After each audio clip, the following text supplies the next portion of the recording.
సమాజ హితం కోరుకునే బ్రాహ్మణులకు రాజకీయ ప్రాతినిధ్యం లేకపోవడం బాధాకరమని బ్రాహ్మణ officials and professionals welfare association convener Yamuna Pathak అన్నారు.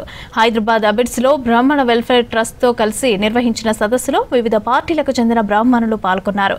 రాష్ట్ర జనాభాలో 11 లక్షల మంది బ్రాహ్మణులు ఉన్నారని, కానీ వారికి సరైన రాజకీయ అవకాశాలు దక్కడం లేదని యమునా పాఠక్ అన్నారు. రానున్న స్థానిక సంస్థల ఎన్నికలతో పాటు జీహెచ్ఎంసీ ఎన్నికల్లో బ్రాహ్మణులకు అన్ని రాజకీయ పార్టీలు అవకాశం కల్పించాలని అన్నారు.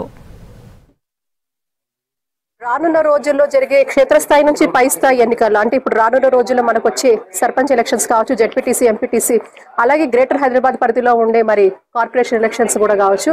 ఇవన్నిట్లో కూడా ఎక్కడైతే బ్రాహ్మణ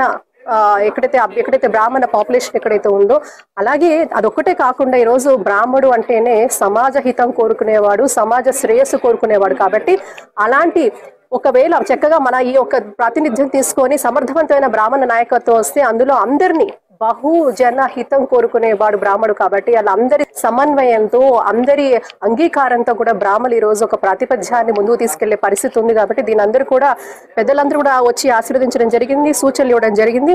ఈ రోజు అద్భుతంగా కూడా ఈ ఒక తొలి మెట్టు అనుకోవచ్చు. ఇలాగే రానున్న రోజుల్లో కూడా ప్రతి ఉమ్మడి జిల్లాలో కూడా ఇటువంటి విస్తృత రౌండ్ టేబుల్ సమావేశాలు కూడా ఏర్పాటు చేయాలన్న ఒక ఆలోచన